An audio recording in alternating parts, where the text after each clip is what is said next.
ओम नमो भगवते वासुदेवाय. सार्थ सुबोध ज्ञानेश्वरी. लेखन आणि वाचन सौ मनीषा भास्कर अभ्यंकर, महाराष्ट्र, मिरज 416410. अध्याय 3. कर्मयोग. यज्ञ करण्याची आवश्यकता. भाग 5. ओव्या आहेत 109 ते 118. स्वधर्म यज्ञ करून सृष्टीच्या चक्रात प्रत्येकाने आपल्या वाटेला आलेला आपापला भाग उचलावा असं सांगितल्यानंतर आता जो स्वधर्माने वागणार नाही त्याचा काय परिणाम होईल त्याचे वर्णन आता ज्ञानदेव करणार आहेत. जैसे गतायुषी शरीरी चैतन्य वासू न करी, का निदैवाच्या घरी न राहे लक्ष्मी. जसे आयुष्य संपलेल्या शरीरात प्राण राहत नाहीत किंवा दैवहीनाच्या घरात लक्ष्मी राहत नाही, तैसा स्वधर्मू जरी लोपला तरी सर्व सुखांचा थारा मोडीला. जैसा दीपा सवे हरपला प्रकाशू जाय. जसा दिवा मालवल्याबरोबर त्याचा प्रकाश नाहीसा होतो, तसा धर्म जर लोपून गेला तर सर्व सुखाचे आश्रयस्थान नाहीसे होते. तैसी निजवृत्ती जेथ सांडे तेथ स्वतंत्रते वस्ती न घडे. ऐका प्रजा हो हे पुढे बिरंची म्हणे. वरील प्रमाणे आपला आचार जेथे सुटतो त्या ठिकाणी आत्मस्वातंत्र्य राहत नाही. प्रजा हो हे नीट ऐका असे ब्रह्मदेव म्हणाला. म्हणून स्वधर्मू जो सांडील तया ते काळू दंडील. चोर म्हणून हरील सर्वस्व तयाचे. म्हणून आपला स्वधर्म जो टाकील त्याला यमधर्म शिक्षा करेल व तो केवळ चोर आहे असे समजून त्याची मालमत्ता हिरावून घेईल. मग सकळ दोष भवते गिवसोनी घेती तयाते. रात्री समयी स्मशानाते भूते जैशी. रात्रीच्या वेळी ज्याप्रमाणे पिशाचे स्मशान वेढून टाकतात त्याप्रमाणे मग त्याला सर्व पापे घेरतात. तैशी त्रिभुवनीची दुःखे आणि नाना विधे पातके. दैन्य ज्यात तितुके तेथेची वसे. त्याप्रमाणे त्रैलोक्यात असणारी सर्व दुःखे आणि अनेक प्रकारची पापे व सर्व दैन्य त्याच्याच जवळ राहतात. ऐसे होय तया उन्मत्ता मग न सुटे बापा रुदता. परिकल्पांती ही सर्वता प्राणीगण हो. त्या उन्मत्त मनुष्याची अशी स्थिती होते आणि मग प्रजा हो रडले तरी मग कल्पाच्या अंतापर्यंत देखील त्याची त्यातून मुळीच सुटका होत नाही. म्हणून निजवृत्ती हे न संडावी, इंद्रिये बरळो नेदावी. ऐसे प्रजा ते शिकवी चतुरा ननु. म्हणून स्वधर्माचरण सोडू नये, इंद्रियांना भलत्याच मार्गाला जाऊ देऊ नये असा ब्रह्मदेवाने प्रजांना उपदेश केला. जैसे जळचरा जळ सांडे आणि तत्क्षणी मरण मांडे. हा स्वधर्म तेणे पाडे विसंबो नये. ज्याप्रमाणे माशांना पाण्याचा वियोग झाला की त्याच क्षणी मरण येते, म्हणून माशाने पाण्याचा त्याग करू नये.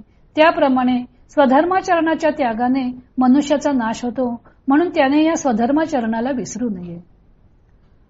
म्हणून तुम्ही समजती आपुला लिया कर्मी उचिती. निरते व्हावे पुढत पुढती मणिपत असे.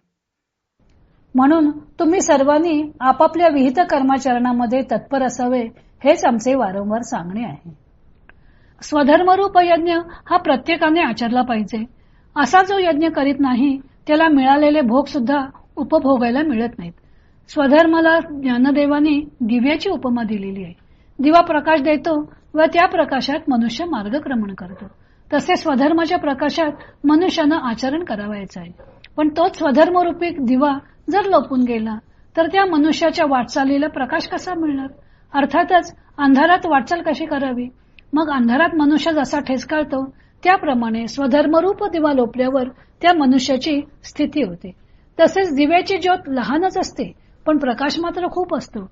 त्याप्रमाणे थोडे जरी स्वधर्माचं आचरण केलं तरी ते मोठे कल्याणाचे असते. अर्जुन क्षत्रिय होता. धर्मयुद्ध करणे हा त्याचा स्वधर्म होता. तेव्हा क्षत्रियोचित धर्मयुद्ध करणे हे चातुर्वर्ण्यानुसार त्याच्या वाट्याला आलेले कर्म होते. स्वतःचे कर्म स्वधर्म म्हणून पार पाडत असता ते कर्म आपल्याला आवडते का, त्या कर्माचा आपल्याला त्रास होणार की आनंद होणार अशी इंद्रियाधिष्ठित वृत्ती ठेवून चालत नाही. मनुष्याच्या जन्माबरोबरच त्याच्यासाठी ब्रह्मदेवाने कर्मही निर्माण केलेले आहे. या स्वधर्मरूपी यज्ञावरच सृष्टीचक्र चालणार आहे. स्वधर्म जो बापा तो नित्य यज्ञ जाणपा असे ज्ञानदेव म्हणतात. स्वधर्म हा यज्ञच आहे, केवळ यज्ञ नाही तर नित्य यज्ञ असं ज्ञानदेवांनी म्हटले. यज्ञ हे पुण्यकारक कर्म. स्वधर्माला यज्ञ ही संज्ञा देऊन तो यज्ञ पुण्यप्रदच आहे हे ज्ञानदेवांनी सुचवलं आहे.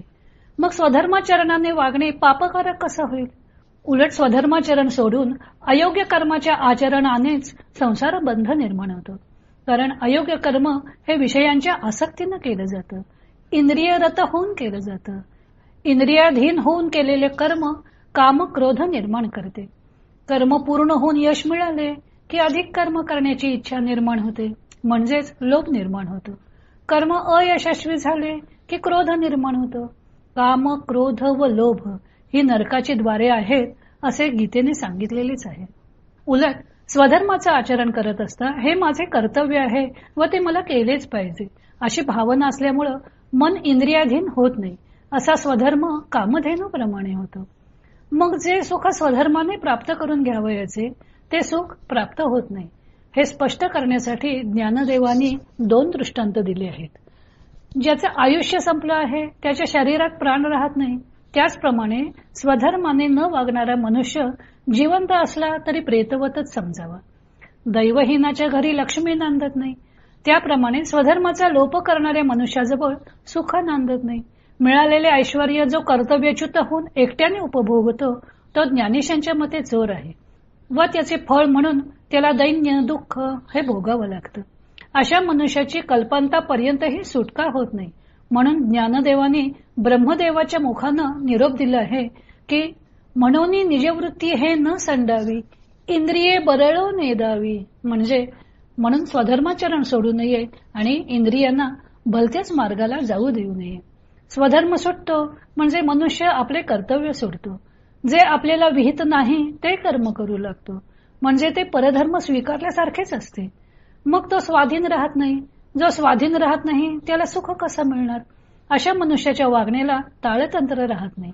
क्षुल्लक स्वार्थासाठी तो कोणतेही पाप करायला धजावतो. अशा उन्मत्त मनुष्याची गती दुसरी काय होणार? पापे त्याला वेढतात व मनुष्य स्वतःचा नाश आपल्या हातानेच करून घेतो. ज्ञानदेव म्हणतात, पाणी हे जसे माशाच्या जीवनास आवश्यक आहे ना, त्याचप्रमाणे स्वधर्म हा मनुष्याच्या जीवनास आवश्यक आहे. मनुष्याने कधीही स्वधर्माचरणाला विसरू नये. आपल्याला विहित असलेल्या कर्मात तत्पर असावे. पुढच्या श्लोकात भगवंतांनी पापापासून कोणाची मुक्ती होते ते सांगितलेलं आहे. तो भाग आपण उद्या पाहू.